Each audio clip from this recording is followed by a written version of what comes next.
అందరికీ నమస్కారం. నేను మీ గంటి ఉష. నా మిత్రులకి, శ్రేయోభిలాషులకి, సబ్స్క్రైబర్స్కి అందరికీ కూడా శుభాభినందనలు. మరియు మంచి మంచి కామెంట్స్ తోటి నా వీడియోస్ని చూస్తూ లైక్ చేస్తూ ప్రోత్సహిస్తున్న మీ అందరికీ కూడా కృతజ్ఞతాభివందనాలు తెలియజేసుకుంటున్నాను. మనం రామాయణాన్ని చెప్పుకుంటున్నాం కదా.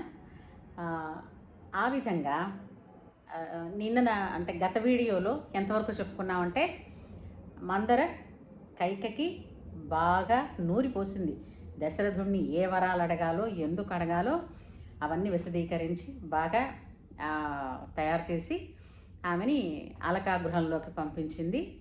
ఈ లోపల దశరథ మహారాజు వచ్చి అంతఃపురం అంతా ఇలాగా మంగళవాద్యాలు లేకుండా, సంతోషం లేకుండా, దిగులుగా ఉండి, అలాగే సువాసిని వస్తువులన్నీ నేల మీద పారవేసి, సుమంగళి అయినటువంటి తన భార్య నల్ల వస్త్రాన్ని ధరించి అలకాగృహంలో ఉంది అన్న సంగతి విని కొంచెం కంగారు పడి, ఎందుకంటే ఆమె అంటే చాలా ప్రేమ, ఆ లోపలికి వెళ్ళి అలకా మందిరంలోకి వెళ్ళి కైకని కలిసి ఎందుకు ఇలా ఉన్నావు అని అడగడం వరకు నిన్న చెప్పుకున్నాం మనం గత వీడియోలో.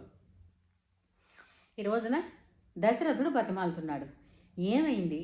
నేనెప్పుడు సర్వదా నీకు అనుసైగల్లోనే నడుస్తూ ఉంటాను కదా, నీకంత ఇబ్బంది ఏం కలిగింది? ఎవరు నిన్ను ఇబ్బంది పెట్టారు? నీకు ఇబ్బంది పెట్టిన వాళ్ళు ఎవరిని కూడా నేను సహించను. అలాంటిది ఎందుకు నువ్వు ఇవాళ నాతో మాట్లాడటం లేదు? ఎందుకు ఇలా అలకాగృహంలో ఉన్నావు అని ఆయన బతిమాలుతూ ఉంటే ఈమె మాట్లాడకుండా మొహం అటు తిప్పుకుని చూస్తుంది. కైకా, నేను ఇది భరించలేను. నువ్వంటే నాకు చాలా ప్రియమైన భార్యవి. ఎప్పుడూ కూడా నేను కౌసల్య మందిరానికి కూడా నేను వెళ్ళలేదు. ఆమె ఎప్పుడు నా అభ్యున్నత కోసమే ఆమె పూజలు చేస్తూ ఉంటారు. వాటికి ఆశీర్వచనాల కోసం వచ్చినా కూడా నువ్వేమనుకుంటామో అని నేను ఎప్పుడూ ఆమెను రానివ్వలేదు. అలా దూరం నుంచి చూడటమే. అలాంటిది నీ మీద ఇంత ప్రేమగా ఉండేవాడిని కదా, ఎందుకు నీకు నా మీద అలకొచ్చింది? ఏంటో చెప్పు, నీ కోరికలు ఏంటి చెప్పు, నేను ఏదైనా తీరుస్తాను అంటాడు. అనగానే ఆమె ఏమంటుంది? తీరుస్తారా? నిజంగానే తీరుస్తారా? అయ్యో, ఈ విషయంలో నీకు ఎప్పుడైనా సందేహం కలిగిందా అంటాడు. సరే, మీ ఇక్ష్వాకు వంశంలో ఇచ్చిన మాట తప్పరు సుమా, ఇది జ్ఞాపకం ఉందా? దీనికి వంశం దాకా ఎందుకు వెళ్ళిపోతావు? నీకేం కావాలి అని అడుగుతాడు.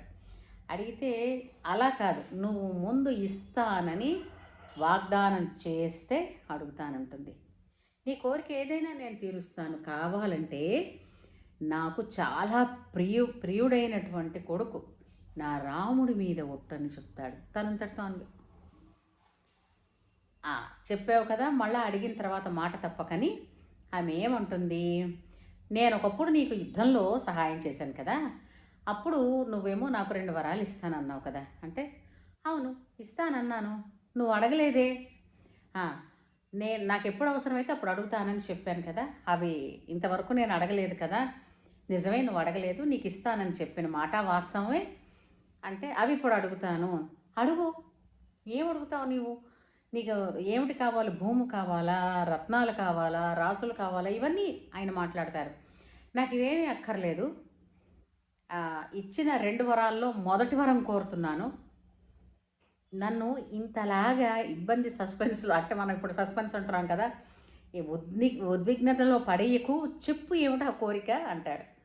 అనగానే భరతుడికి పట్టాభిషేకం రేపు ఉదయాన్న ఇదే ముహూర్తానికి, ఏ ముహూర్తానికైతే మీరు రాముడికి యువరాజు పట్టాభిషేకం చేయాలనుకుంటున్నారో అదే ముహూర్తానికి భరతుడికి పట్టాభిషేకం చెయ్యాలి అంటుంది. ఒక్కసారిగా మనిషి పూర్తిగా నిల్చున్న మనిషి ఒక్కసారిగా సగం ఇలా ఇలా వంగిపోతాడు. అంటే అది ఒకటే, దాన్ని ఏమిటంటారంటే కుప్పకూలిపడం అంటారు. అలా రెండో కోరిక ఏమిటి అని అంటే నవపంచవర్షాణి అని అడుగుతుంది. ఏమి 9, 5 కలిపితే 14, ఒకేసారి 14 సంవత్సరాలని అనొచ్చు కదా. మళ్ళా అందులో కూడా ఒక ధర్మదోషం ఉంటుందిట. 14 సంవత్సరాలు అని ఒకేసారి అంటే 14 సంవత్సరాల తర్వాత మరి రాముడు వచ్చి రాజ్యాన్ని తీసుకోడట. అందుకని నవపంచవర్షాన్ని అంటే 9, 5 సంవత్సరాల పాటు రాముడు వనవాసాలకి వెళ్ళిపోవాలి, వనవాసం చేయాలి. ఈ 2 వరాలు మీరు నాకు ఇవ్వాలనంటే పడిపోతా, కాళ్ళు పట్టుకుంటాను. కైకా, ఈ వయసులో నన్ను ఇంత క్షోభ పెట్టకు. ఈ కోరికంతా నువ్వు నన్ను ఆట పట్టించడానికి అడిగానని చెప్పవు. ఇదంతా అబద్ధం కదూ, ఇది నిజం కాదు కదూ. ఏం కైకా, నన్ను ఈ వయసులో నువ్వు ఇలా ఇబ్బంది పెట్టతవునా అని, నువ్వంటే నేను ఎంత ప్రేమ చూపించాను. నీ నీ మందిరానికే వచ్చేవాడిని, నువ్వంటే నాకెంత ప్రేమో. నేను నీ కనుసన్నల్లో ఉండేవాడని అందరూ అనుకున్నా కూడా నేను నీకు విధేయుడనే ఉన్నాను కదా అని అంటే, ఆవిడ మొహం తిప్పుకుని అసలు అంటే కనీసం కూడా దాన్ని ఏమిటంటారు, అతని వైపు మెత్తపడదు. మహా బాధపడతాడు. సరే, నువ్వు భరతుడికి రాజ్యం అన్నావు, సరే ఇచ్చేస్తాం. రాముడు ఎందుకు వనవాసానికి వెళ్ళడం? రాముడొద్దు, వనవాసానికి వెళ్ళొద్దు, వాడు కనపడకపోతే నేను బతకలేను సుమా. ఇంతటి శిక్ష నాకు ఈ వయసులో నువ్వు విధించకు కైకా, ఇది తప్పు. ఎవరు నీకు చెప్పారని అంటేను ఆమె ఎన్నో మాటలు అంటుంది. ఇన్ని కబుర్లు చెప్పావు, నాకు విధేయుడని చెప్పావు, ఇన్ని చెప్పావు, తెల్లారి నువ్వును కౌసల్య కలిసి నాకు విరుద్ధంగా మీరు ఇంత ప్లాన్ చేశారు, అదే ఇంత అదేమిటది నిర్ణయాలు తీసేసుకున్నారు ఇలాగా అని అతన్ని గట్టిగా అంటుంది. అంటే తప్పు కైకా, నువ్వు అనుకుంటున్నావేమో కానీ నేను ఇచ్చినా కూడా రాముడు అన్నవాడు అగ్రజుడు ఉంటుండగా భరతుడు రాజ్యం తీసుకోడు. నువ్వెందుకు ఇది అదేమిటది అనవసరంగా అపోహపడుతున్నావు అని అంటాడు. అంటే దీనికి భరతుడు ఎందుకు తీసుకోడో తీసుకుంటాడు, నేను చెప్తాను వాడికి అని అని అంటే, అలా కాదు, ఆవిడేమో కాళ్ళ మీద పట్టుకుంటానని కాళ్ళు పట్టుకోవడానికి వెళుతూ కళ్ళంట నీళ్లు ధారగా కారిపోతూ ఉంటే ఆ కిందన నీళ్ల వలన కనపడక పడిపోతాడు. పడిపోయి ఏడుస్తూ ఉంటాడు. అంటే దానికి ఆమె ఇంత పిసరు కూడా కించిత్తు కనికరం లేకుండా, ఏమిటంత పొర్లిపోతున్నావు ఇలాగా, నేను అడిగినవి 2 వరాలు, ఈ 2 వరాలు ఇవ్వడానికి అది పెద్దదానికి అంత ఇస్తానన్నావు. లేదంటే మా సూర్యవంశస్థులు ఇక్ష్వాకు వంశస్థులు ఆడి తప్పరని పెద్ద మీకు ఒక బిరుదు, అలాంటిది రాముడి మీద ఒట్టు వేసావు సుమా, దాన్ని ఇప్పుడు ఇవ్వడానికి ఎందుకు ఇంతలా ఇదైపోతున్నావు అని విసుక్కున్నట్టే ఉంటుంది తప్ప పిස්සరంత కనికరం చూపించదు. ఆయన ఎంత బాధపడిపోతాడంటే, రాముడు అడవులకు వెళ్ళిపోవడం అన్నది తగదు, నువ్వు అనవసరంగా అందరిలోనూ చెడ్డదాని అయిపోతావు, ఈ అనర్థం ఆపు, రాముడు కనపడకపోతే నేను బ్రతకలేను, తర్వాత ప్రజలందరూ ఏమిటైపోతారు, అంతవరకు ఒక్కర్లేదు, రాముడు అడవులకు వెళ్ళిపోతాడంటే భరతుడే ఉండలేడు, అలాంటిది నువ్వు ఎవరి కోసం ఈ రాజ్యాన్ని అడుగుతున్నావు, మరొక్కసారి ఆలోచించు కైక అని బతిమాలితే ఆమె వినదు సరికదా. అస్సలు ఆ పిస్సరంతా కూడా ఆమె కనికరం చూపించదు, మెత్తపడదు. ఆ తర్వాత ఏంటంటుంది, నేను ఇవ్వడం ఏమిటి, సరే అదేంటది నీ కర్మ నువ్వు తీసుకో అని, ఈ విషయాలు నేను చెప్పలేను, నా నోటితోటి తెల్లవారు లేచి వాళ్ళకి అభిషేకం యువరాజు పట్టాభిషేకం చేస్తానన్నాను, నా నోటితో నువ్వు వనవాసాలకు వెళ్ళని నేను చెప్పలేను సుమా, ఆ పుణ్యం నువ్వే మూట కట్టుకోని కోపంగా అంటే, ఆవిడ బయటకు వచ్చి అంటుంది, ఏమిటిది అలకా మందిరంలో చీకటి గృహంలో మాట ఇచ్చేసావంటే ఎవరూ చూడలేదు, ఎవరు సాక్ష్యం లేదని అనుకుంటున్నావేమో, నువ్వు రాముడి మీద ఒట్టు వేసావు, అలాగే సూర్యచంద్రులు పంచభూతాలు సాక్షి ఉంది సుమా అని మరింత భయపడుతుంది. ఏం చేస్తాడు, నేల మీద పడిపోయి కళ్ళు నీరు కప్పేస్తూ ఉంటే ఆయన అసధారగా ఏడుస్తూ కళ్ళు ఊడిపోతాయా గుడ్లన్నంతలాగా కళ్ళు వాచిపోయి ఆ మనిషి ఏడుస్తూ ఉంటాడు. ఏడుస్తూ ఉంటే మధ్యలో ఒక ఆలోచన వస్తుంది ఆయనకి. అంటే ఎంత ఆర్గ్యుమెంట్ జరిగింది ఇద్దరి మధ్య అన్నది ఆలోచించండి.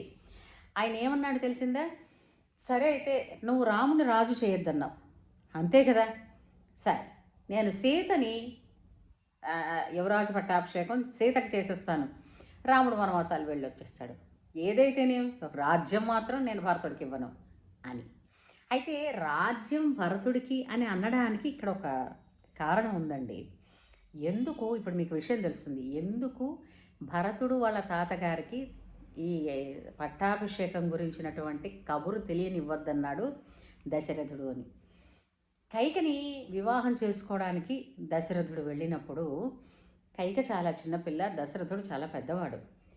అయితే కైక తండ్రి అంటాడు, నువ్వా నా కూతురు కన్నా చాలా పెద్దవాడివి, నా కూతురు చాలా అందగత్తె, ఎందుకు నీకు ఇవ్వాలి అని అంటే, ఈ ఇప్పుడు వాళ్ళిద్దరు పిల్లలు ఇద్దరు భార్యలు ఉన్నారు, వాళ్ళకి పిల్లలు పుట్టలేదు, ఈమె వల్లనైనా సంతానాన్ని పొందుతానని అంటాడు. అంటే అప్పుడు కైక తండ్రి అంటాడు, కైకకి పుట్టిన సంతానమే రాజ్యాధికారం పొందుతారని నువ్వు నాకు మాట ఇస్తే కైకనిస్తానంటాడు. అంటే అప్పుడు అంటే ఆ క్షణాన్ని ఏమనుకుంటాడు, వాళ్ళిద్దరికీ పుట్టలేదు, వాళ్ళకి పుడతారన్న ఆశ లేదు కదా, ఎలాగోను ఈవిడికి పుట్టినప్పుడు చూద్దాంలే అన్నట్టుగా తేలిగ్గా, తప్పకుండా కైకకే గనక సంతానం కలిగితే కైక సంతానమే రాజ్యాన్ని పొందుతారు అని చెప్పేసి మాట ఇచ్చేశాడు. అందుకని ఇప్పుడు మళ్ళీ ఆ మాట మీద నిలబడకుండా మీరు రాముడికి ఎలా చేస్తున్నారని వాళ్ళు అడుగుతారని వాళ్ళకి తెలియనివ్వద్దన్నారు.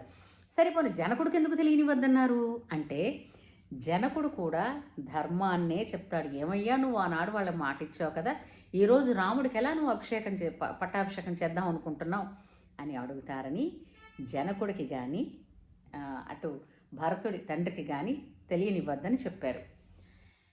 ఇలా అయిందా? ఇలా అతను రకరకాల భావాలు మొలకపోస్తూ రాక్షసి అని ఆమెని తిడుతూ, నువ్వు ఎందుకు ఇంత పాపం మూట కట్టుకుంటున్నావు, ఇంతకింత నువ్వు అనుభవిస్తావని ఇంకా ఆ ధోరణి అనమాట. అంటే మాట కంట్రోల్ లేకపోయింది, శరీరం అదుపు తప్పిపోయింది. ఆ బాధలో అతను ఏం చేస్తున్నాడో ఆయనకి తెలియలేదు.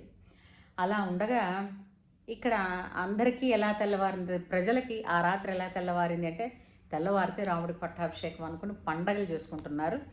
ఆ సందట్లో రేపు పొద్దున్న మనం రాజమందిరానికి వెళ్ళినప్పుడు, రాజ్యసభకి వెళ్ళినప్పుడు, పట్టాభిషేకానికి వెళ్ళినప్పుడు మనం ఈ నగలు పెట్టుకుందాం అనుకుని ఎవరు అంటే అది సామెత ఉంటుంది చూసారా, అలాగా పెట్లు మోసేవాడిది పెట్ల సందడి, పెళ్లివారిది పెళ్లి సందడి అని. అలాగే వీళ్ళ సందడిలో వీళ్ళున్నారు. రాముడు సలక్షణంగా భార్యతో ఉపవాసము బ్రహ్మచర్యము ఆచరించి తెల్లవారుజామునే లేచి, యజుర్వేద ప్రియుడు రాముడు, ఆయన యజ్ఞయాగాది క్రతువులు బాగా తెలిసినవాడు. ఆయన రోజు కూడా యాజి, రోజు చేయవలసిన హోమాలు ఇంట్లో చేసుకుంటారు. అలా స్నానం చేసి దీపారాధన చేసుకుని సంధ్య వార్చుకుని నిత్యం చేసే హోమాన్ని పూర్తి చేసుకుని సిద్ధంగా ఉన్నాడు. ఇంకా కబురు వస్తుంది తండ్రి దగ్గర నుంచి అని సీత రాముడు సిద్ధంగా ఉన్నారు. ఇలా ఉండగా తెల్లవారిపోతుంది. రాజుగారు ఇంకా లేవలేదు. ఏమిటి సంగతి అని కొంతమంది మహర్షులందరూ, అంటే వశిష్ఠుడే కాకుండా ఇతర మంత్రులు, కొంతమంది ప్రముఖులైన సామంతులు, ఋత్విజులు, వీళ్ళందరూ కలిసి అక్కడికి వెళ్ళి రాజమందిరం దగ్గరికి వెళ్ళి, లోపల దాకా వెళ్ళకూడదు కదా, వెళ్ళి సుమంత్రుడు అనే మంత్రిని లోపలికి పంపించి రాజుగారిని నిద్రలేపమని చెప్తారు. నిద్రలేపమనేసరికల్లా రాజుగారు లోపలికి, అంటే ఆ మందిరంలోకి అడుగు పెడితే తెర వేసి ఉంటుంది కదా, కైకాదేవి అక్కడ నిల్చుని అంటుంది, తెల్లవార్లు ఈ పట్టాభిషేకం గురించే మాట్లాడుతూ మాట్లాడుతూ మాట్లాడుతూ మహారాజు రాత్రి నిద్రైపోలేదు, ఇదిగో ఇప్పుడే తెల్లవారుజామున చిన్న కునుకు పట్టింది, అందుకే ఆయన లేవలేకపోతున్నారు అని చెప్తుంది.